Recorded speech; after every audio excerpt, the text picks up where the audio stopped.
और अभी मन में एक बड़े सुंदर विचार आया, मैंने कहा फिर से उसको व्यक्त कर देता हूँ कि मनुष्य किस अहंकार में जीता है। अभी ओशो रजनीश जी का वीडियो सुन रहा था कि मनुष्य यंत्र की भांति जीता है। भाऊजी और पिंटू अभी यहीं पर हैं। कल शाम को बादाम शेक पीने गए थे, बहुत आनंद आया। उसके बाद शाम को घूमने भी गए थे खाने के बाद।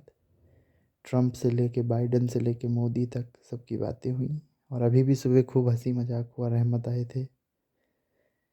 तो टॉपिक पे आते हैं।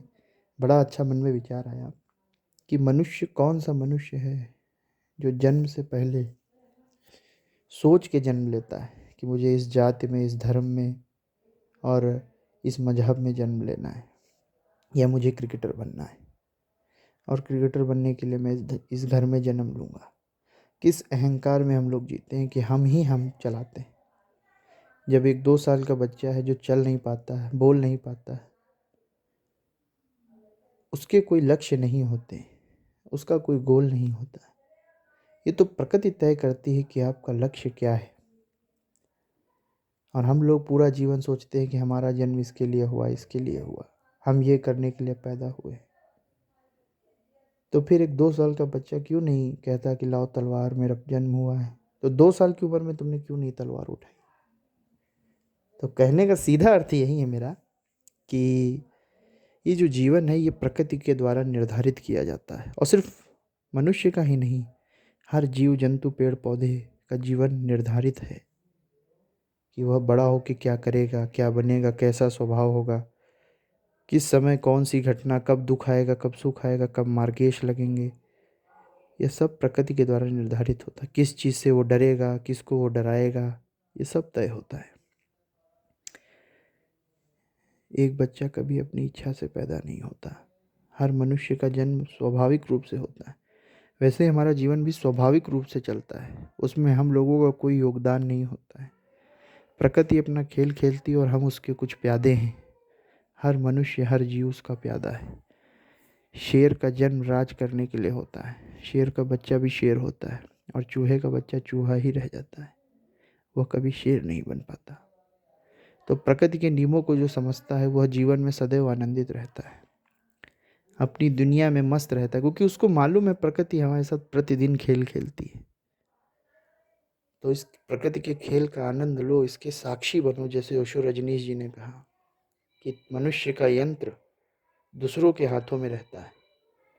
कोई चाहे खुश कर दे, कोई चाहे दुखी कर दे, कोई चाहे टेंशन में डाल दे। आपका आचरण बस अच्छा होना चाहिए जीवन में। नशे से दूर रहिए, माँ बाप बड़े बुजुर्गों का अदब करो, धन को सही जगह खर्च करो, धन को सही तरीके से इस्तेमाल करो, दान भी करो और धन की बचत भी करो। हर चीज़ एक बैलेंस वे में होनी चाहिए, तभी जीवन में आनंद है। और कमियां हर किसी में हैं, खोजने में तो चांद में भी एक दाग है फिर, तो उसमें कोई वो नहीं है। तो इतने सुंदर ये विचार आए कि मनुष्य के हाथ में क्या है। आजीवन आदमी अहंकार करता है कि हमने किया या हमने उनकी मदद करी। अरे ये सब मूर्खता है, ये सब मूर्खता है। जो बच्चा पैदा होके चलो बोल नहीं पाता था, वो आज दुनिया की सेवा करने लगा, क्या बात है। उसने दुनिया बदल दी, क्या बात है। वो आज फेमस सुपरस्टार बन गया। ये तो प्रकृति ने तय किया कि तुम्हें बड़ा हो गया, जब पहले तो बोल नहीं पाओगे, चल नहीं पाओगे, फिर धीरे धीरे सिखाएगी प्रकृति चलना बोलना, जवान करेगी तुमको। फिर जवानी में तुम तड़क भड़क तरीके से कुछ बड़े कार्य करोगे। तो ये सब प्रकृति ने तय कर दिया, और वैसा ही आपको करना है। आप उसके खिलाफ जाके काम नहीं कर सकते। कोई भी मनुष्य जो उसके भाग्य में लिखा है उसके खिलाफ जाके काम नहीं कर सकता। हाँ, वो समझ सकता है कि मेरे भाग्य में इतना लिखा है, वो समझ के संतुष्ट भले हो जाए, लेकिन वो भाग्य परिवर्तित जल्दी नहीं कर सकते। आप ईश्वर की शरण में रहोगे, सदैव आनंदित रहोगे। तो इसीलिए मनुष्य के अंदर ही इसके सारे शत्रु हैं, उस पर नियंत्रण कीजिए। यंत्र की भांति मत जिए। कोई कार्य छोटा या बड़ा नहीं है, हर किसी की ज़रूरत है इस समाज में। हमें इन चीज़ों को समझना चाहिए। परमपिता परमेश्वर की कृपा से हर आदमी को उसकी औकात से 100 गुना ज़्यादा मिला है। तो इसलिए मनुष्यों को इन सब चीज़ों का ध्यान रखना चाहिए। अब देखिए, हम फुल मस्ती के साथ बैठे हुए हैं इस कमरे में, एंजॉय कर रहे हैं। देखो, मुझे शांति प्रिय जीवन पसंद है। कल रात में भी बहुत घूमे, बहुत टहले भगवान की इच्छा से। देखो, मन का हो तो अच्छा, ना हो तो और अच्छा। जो भी ईश्वर करता है हमारे भले के लिए ही करता है, लेकिन मनुष्य उसको गलत तरीके से लेता है, लेकिन ऐसा होना नहीं चाहिए। तो इसलिए हमेशा आशावादी बने रहो, आशा ही सबसे बड़ी संपत्ति है। लेकिन हाँ, अच्छे कर्म और अच्छा आचरण, मनुष्य का चरित्र ही उसका भाग्य है, ये कभी मत भूलिएगा।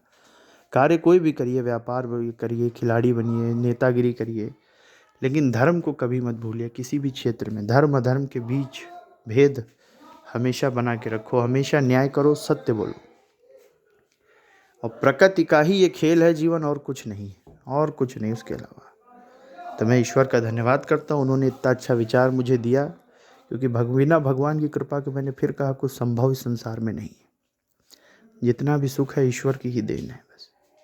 ये ज्ञान, धन, दौलत, मान सम्मान, साहस सब ईश्वर देता है। तो मैं भोलेनाथ बाबा का, पार्वती मैया का, भगवान राम का, हनुमान जी महाराज का, सीता मैया का, सबका धन्यवाद करता हूँ। गुरुदेव बृहस्पति जी का विशेष धन्यवाद करता हूँ। सभी देवी देवताओं का धन्यवाद करता हूँ। सूर्यदेव की जय हो। आज वैसे 3:30 बजे सुबह उठ गए थे, और बहुत देर, 1 घंटा लगभग टहलते रहे छत पे, फिर चाय वाय पी मतलब आनंद से अभी तक हंसी मजाक से जीवन बढ़ा अभी तक। संतोष ही सबसे बड़ा धन है। जय श्री राम, जय हनुमान जी महाराज। जय हो प्रभु। बहुत बहुत धन्यवाद आपका।